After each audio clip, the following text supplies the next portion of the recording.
Assalamualaikum. Waalaikumsalam warahmatullah. Sehat Bu ya? Iya.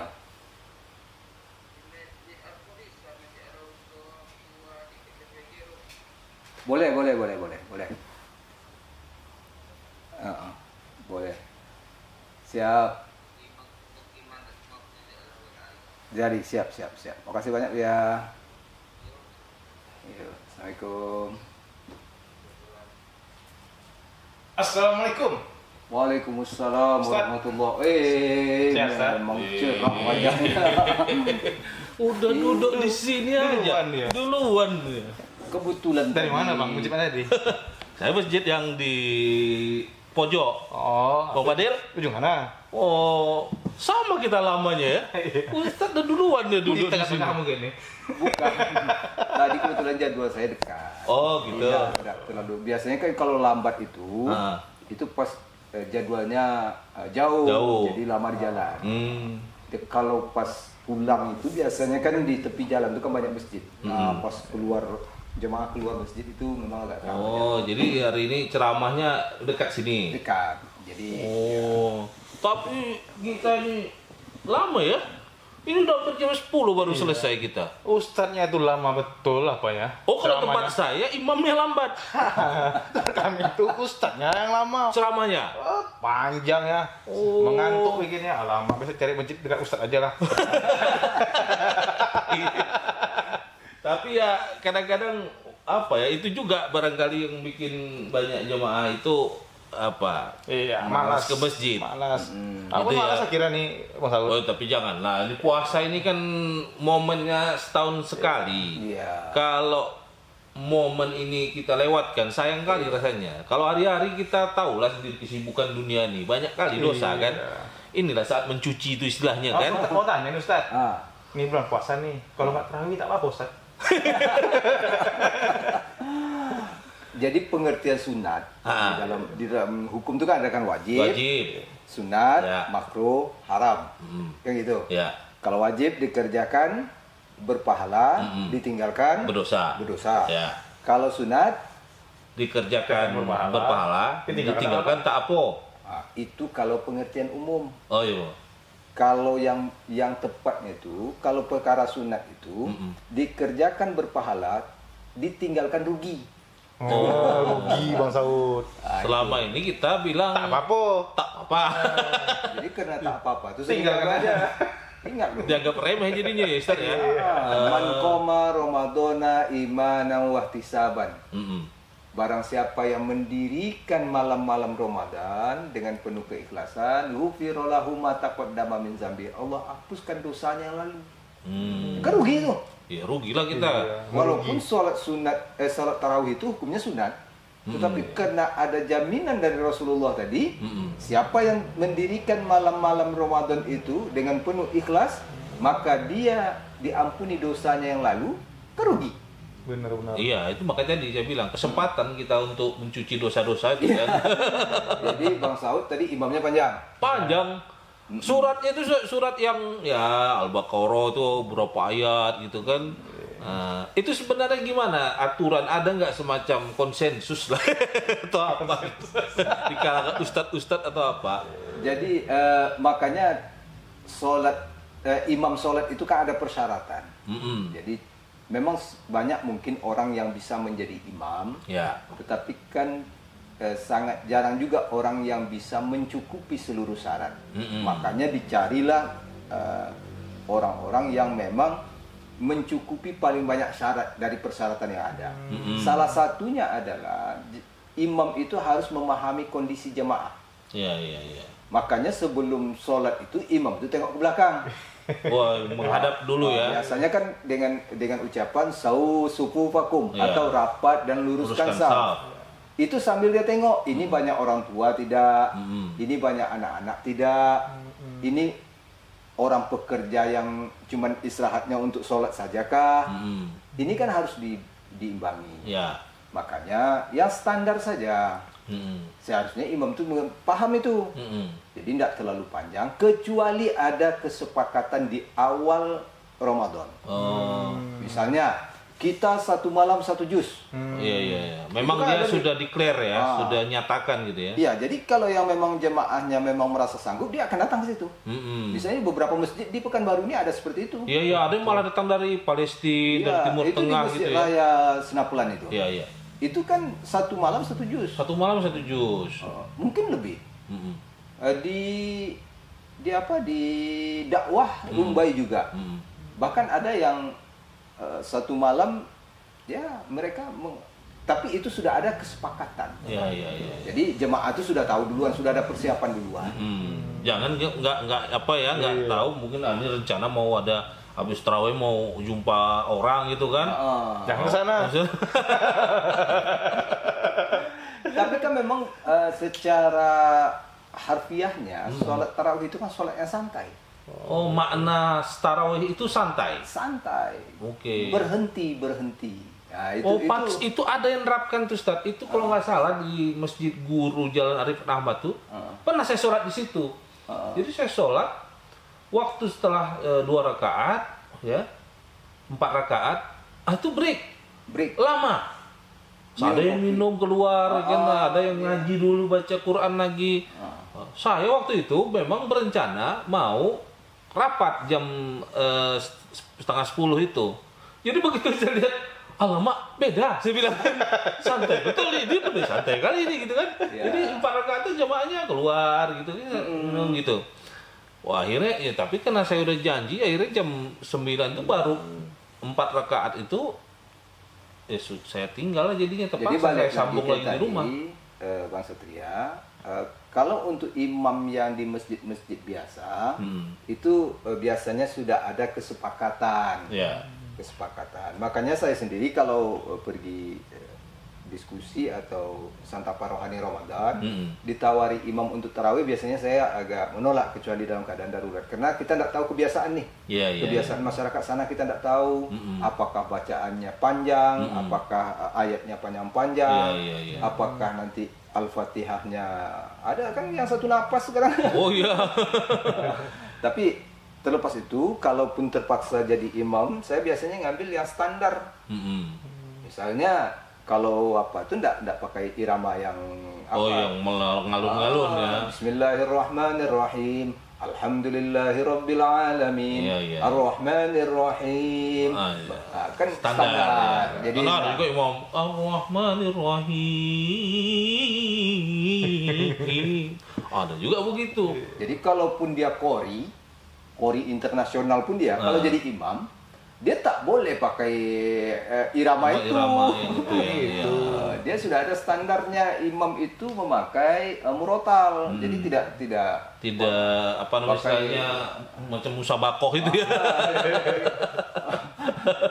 Pakai seni itu. Iya. Jadi pakai pula bayati nanti kan, pakai apa? Nahwa kan apa. Jadi sudah ada standar. Kemudian untuk Bung Fadil tadi, kalau untuk ceramahnya panjang, biasanya organisasi dakwah itu sudah menetapkan itu, menentukan, di briefing itu, diberi pembekalan itu untuk membaliknya dulu, bahwa ceramah Ramadan itu tidak boleh lebih daripada 20 menit. Oh gitu. Tak mungkin dikhatamkan kaji itu malam 7.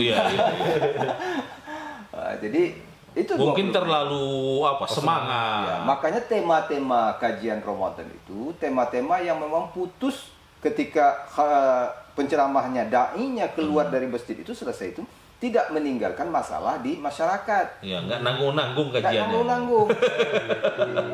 Gitu.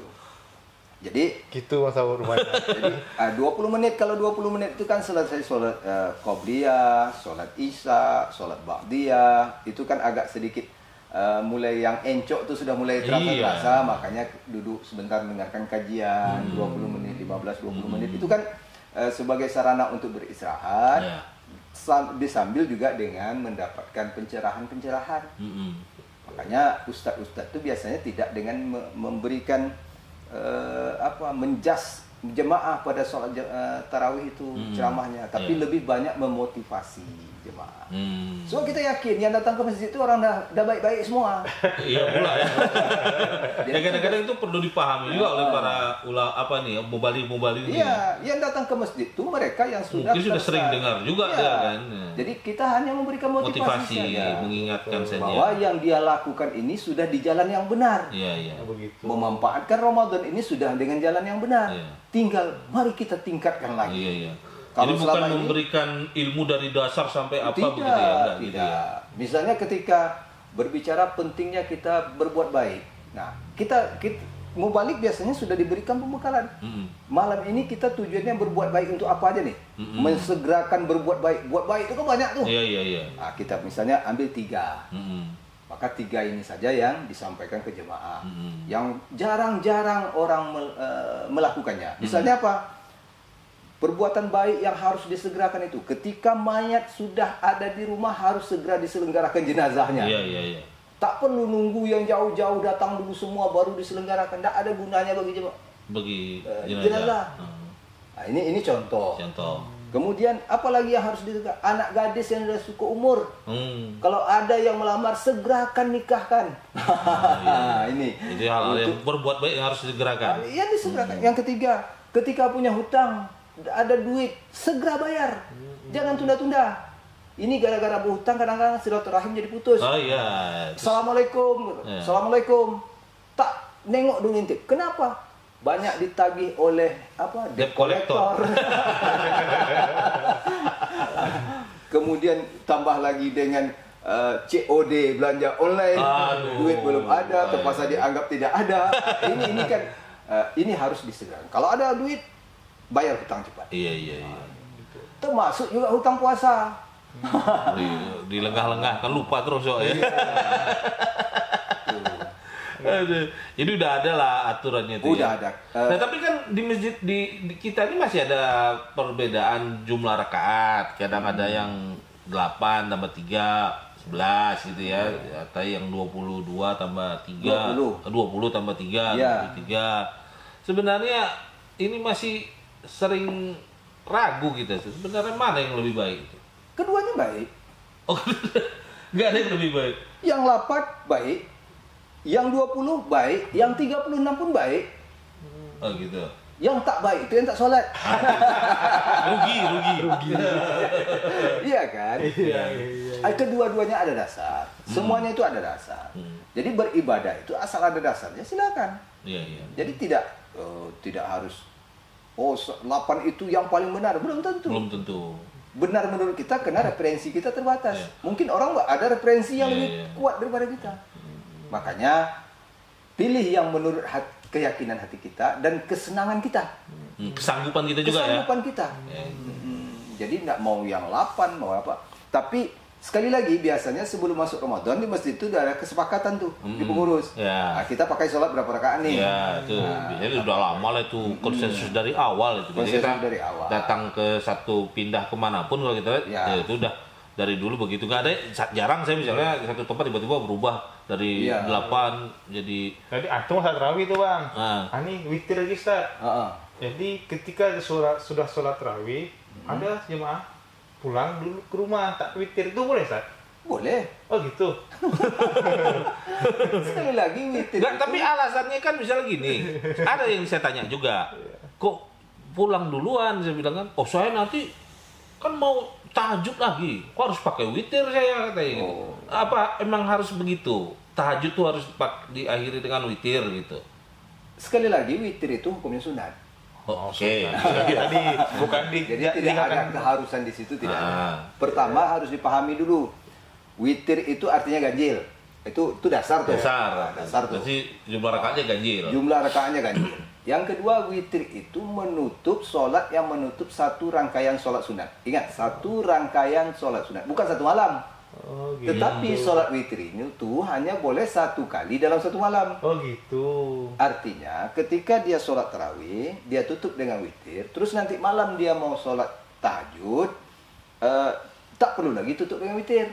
Oh, nggak 2 kali witir. 2 kali witir. 1 kali cukup saja. 1 kali pada saat rangkaian sholat tarawih itu. Jadi kalau dia anggapan bahwa dia sengaja meninggalkan jamaah saat dia berjamaah tarawih, karena dia harus tahajud ditutup dengan witir, sebenarnya itu juga nggak tepat. Kurang tepat juga, sebab bukan bermakna ketika kita sudah sholat witir bersama berjamaah tak boleh lagi tahajud, bukan begitu artinya. Jadi sekali lagi, witir itu penutup satu rangkaian sholat sunat.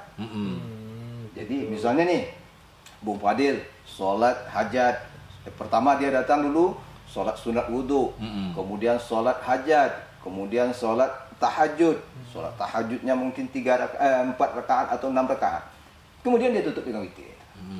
Nah, kalau di bulan-bulan biasa, karena bulan Ramadan, sholat tarawih, kemudian tutup dengan witir. Nanti dia kalau mau tahajud cukup dengan sholat yang biasa tanpa ada sholat witir. Gitu. Dan mungkin prasangka kita yang tadi pulang, mereka nyambung sholat tarawihnya. Jadi di masjid itu mungkin hanya 8 rakaat. Dia mau 20. Maka dia nyambung sholat tarawihnya di rumah. 12 lagi. Maka baru dia tutup dengan witir. Bisa juga gitu ya. Bisa seperti itu. Jadi sholat tarawih itu intinya boleh terpisah. Boleh.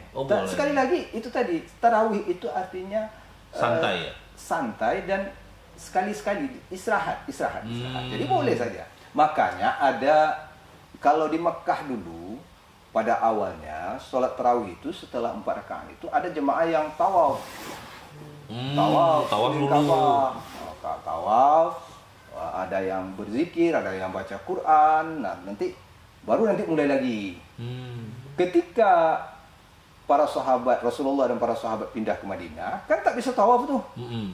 Di mana mau tawaf di Madinah? Ya. Diisilah mungkin dengan zikir, dengan istirahat, dengan apa. Maka ada yang dengan membaca sholawat.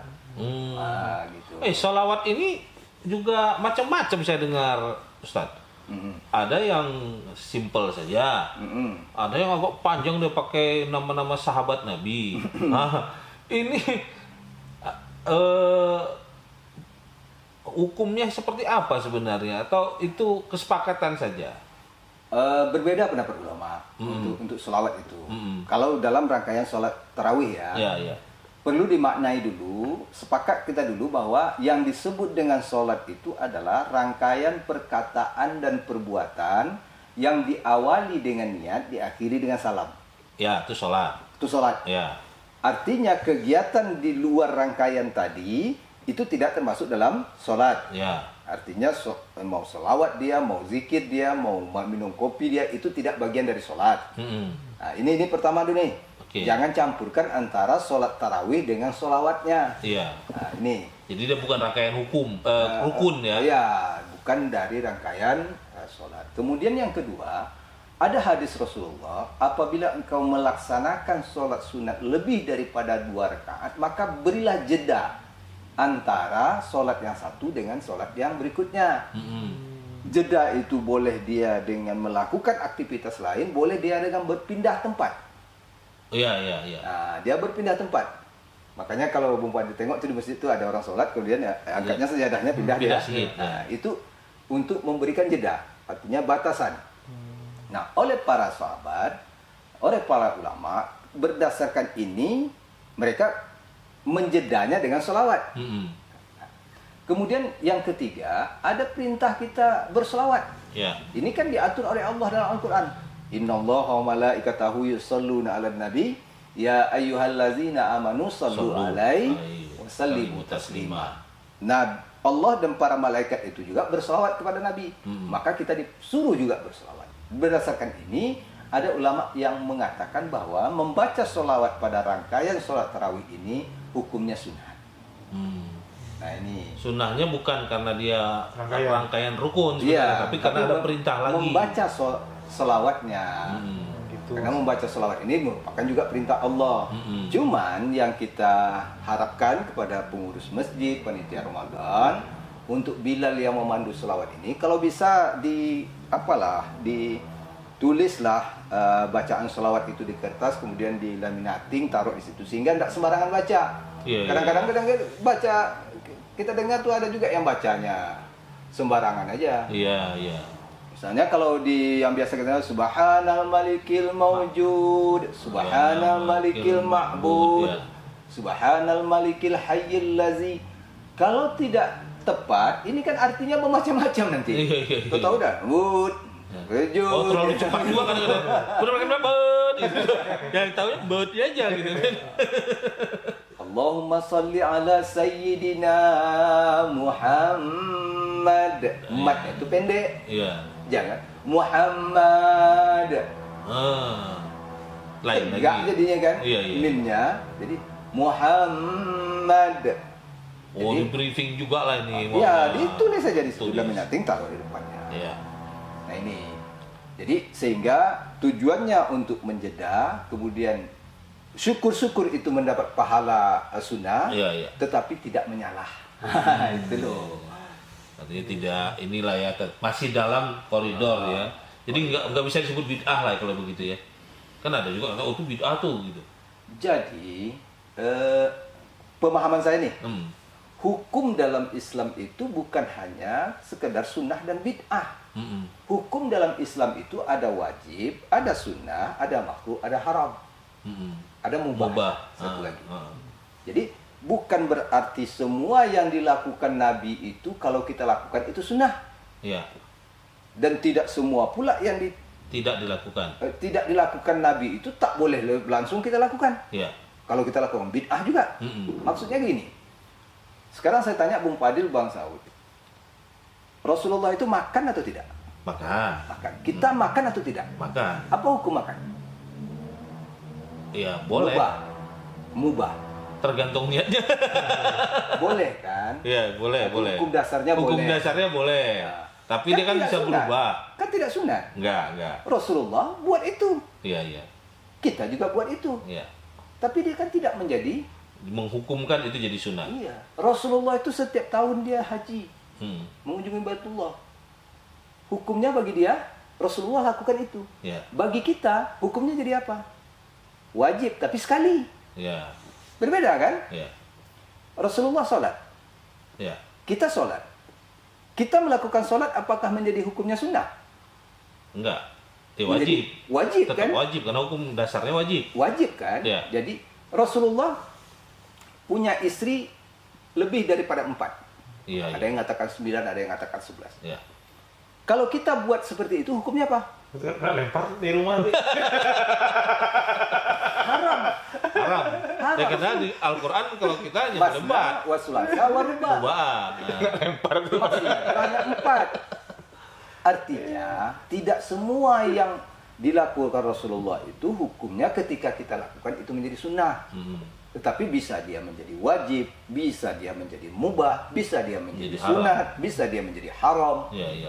Jadi jangan dihukum tuh hanya 2 aja, sunnah mubah. Ya. Sunnah bid'ah. Kalaulah semua yang tidak dilakukan oleh Rasulullah itu bid'ah, maka orang pertama yang melakukan bid'ah itu adalah Khalifah Utsman bin Affan. Umar bin Khattab. Tarawih ini kan termasuk yang berjemaah ini kan baru ada di masa Umar kan? Al-Quran itu hasil dari ijtihad para sahabat. Tidak dibuat oleh Rasulullah. Memusabkan, menulis Al-Quran itu. Apakah dia menjadi bid'ah? Berani betul kita menyebutkan bahwa Khalifah Utsman bin Affan itu sebagai ahlinya neraka. Kullu bid'ah dolalah. Kullu dolalah finnar. Di neraka berani kita. Jadi sekali lagi, hukum itu bukan hanya sekedar sunnah dan bid'ah. Ada wajib, ada sunat, ada makruh, ada haram, ada mubah. Jadi dan juga tergantung apa yang dilakukan ya Ustaz ya. Misalnya kan kalau tadi kan mengisi waktu salawat itu kan dianjurkan gitu. Iya. Sama misalnya ada orang ngumpul-ngumpul, ngajak orang ngumpul terus ngaji, baca Yasin, itu kan baca Qur'annya kan boleh atau disunahkan malah, diwajibkan malah gitu kan. Iya. Di Al-Qur'an kan Allah tidak menentukan caranya. Tidak menentukan waktunya juga. Nah ini. Nah tadi ada yang menyebut Al-Khalifatul Ula. Iya itu. Sayyidina Abu Bakar Siddiq. Sahabat-sahabat gitu. Radhiyallahu an dijawab oleh. Bagaimana hukumnya? Nah, ini harus kita tengok dulu. Dulu ketika saya ceritanya ini taunya dari sejarah di Nusantara kita di Indonesia. Dulu ada kelompok masyarakat yang anti dengan Khalifah Rasyidin ini. Jadi mereka membuat aliran yang tidak mengakui Khalifah Rasyidin ini. Jadi oleh para sunan waktu itu dibedakanlah supaya mereka tahu bahwa kita ini Ahlussunnah wal Jamaah yang mengakui Rasulullah dan juga mencintai para sahabat Rasulullah, maka dibuatlah bacaan itu. Sehingga bagi mereka yang anti dengan para Khalifah Rasyidin ini merasa jengah. Kalau nak berjemaah ke sana. Kemudian akan jelas betul bedanya kalau dia membuat jemaah sendiri. So kan Syiah itu pada waktu itu kan sampai hari ini kan masih dilarang di Indonesia gitu. Nah, dengan adanya ungkapan Al-Khalifatul Ula, misalnya kalau untuk yang ketiga misalnya Al-Khalifatul Tsaniyah atau Tsalis. Jadi ada pembeda. Dijawab oleh jemaah radhiyallahu an. Apa artinya? Allah ridho dengan mereka, dengan dia. Salahkah kita mendoakan itu? Ya, enggak. Tak salah. Jadi sekali lagi jangan diambil itu ke bid'ah dan sunnahnya, tetapi apakah ini ada maknanya atau tidak. Dan itu tetap dalam koridor yang baik ya. Kecuali kita mencaci-caci orang kan. Di sela-sela itu kita mencaci atau menggosipkan orang. Tapi yang kan? tidak boleh, yang harus dihindari itu berlebihan. Berlebihan. Misalnya berlebihan dalam sikap, berlebihan dalam suara, berlebihan dalam berselawatnya, berlebihan betul. Selawat bisa mengarah pada hal yang berlebihan ya? Ya berlebihan betul. Misalnya yang seharusnya tidak sudah Sayyidina ditambah lagi dengan ungkapan-ungkapan yang dia buat sendiri dan dalam bahasa Arab itu pemujaan. Itu yang tidak boleh. Sepanjang ada tuntunannya dan tidak berlebihan, itu silakan saja. Dianggap itu sebagai penjeda tadi. Daripada dia ngobrol atau scroll WA dia. Tunggu itu. Soalnya orang sekarang ini susah pisah dengan handphone tuh. Banyak saya lihat itu. Kan? Scroll. Begitu salam dia langsung pegang handphone dia. Masih banyak yang begitu tuh karena udah terlalu apalagi kalau sudah waktu di kantong itu bergetar-getar barang tuh kan. Apalagi sekarang emoji ini kadang-kadang macam-macam pula. Sekali masuk nanti nak jawab, tertengok awak sedang dalam masjid, masuk pula emoji ada yang pula meme yang agak-agak apa tuh kan, seronok tuh kan. Itu bahaya tuh. Jadi memang yang disukai Bung Fadil lah gitu.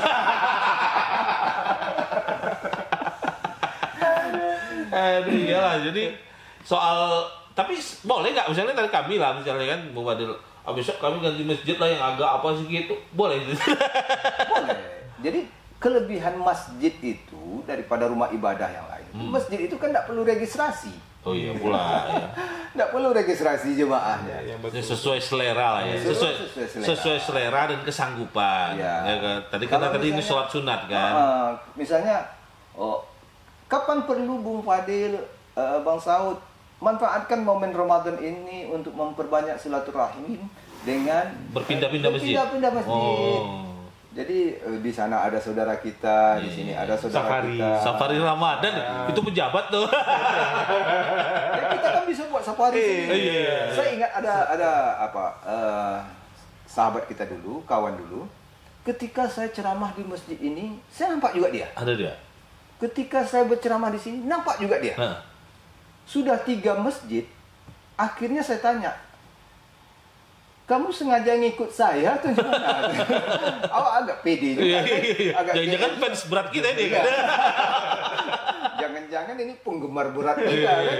Kok kemana saya nampak? Jadi dia bilang, Ustaz, saya selama Ramadan ini saya programkan untuk pindah-pindah masjid, untuk memperpanjang silaturahim, untuk menambah saudara.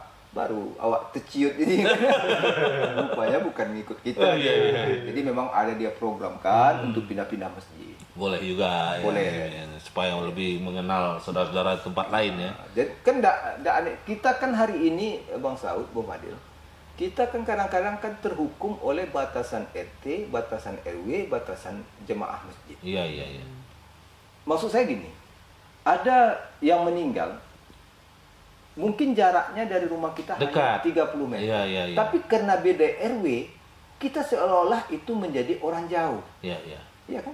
Karena dia jemaahnya ke masjid sana, dia menjadi seolah-olah menjadi orang jauh. Padahal kan yang disebut dengan tetangga, jiran tetangga itu kan 40 rumah keliling kita. Jadi kalau bahasa orang kampung saya dulu, siapa itu jiran? Jiran itu yang di kiri kanan. Siapa itu tetangga? Yang di depan belakang. Ya, rumah itu bertangga dulu di depan dan di belakang. Jadi jiran tetangga itu 40 rumah di kiri, 40 rumah di kanan, 40 rumah di depan, 40 rumah di belakang. Iya. Kalau di perumahan kan artinya dah hampir satu komplek. Satu komplek, ya. Tak perlu lagi beda RW. Iya. Dan dalam Islam pun yang disebut dengan siapa saudaramu adalah seluruh kaum muslimin. Selagi dia bersyahadat la ilaha illallah Muhammad Rasulullah, dia adalah saudara kita seakidah. Iya. Saudara akidah.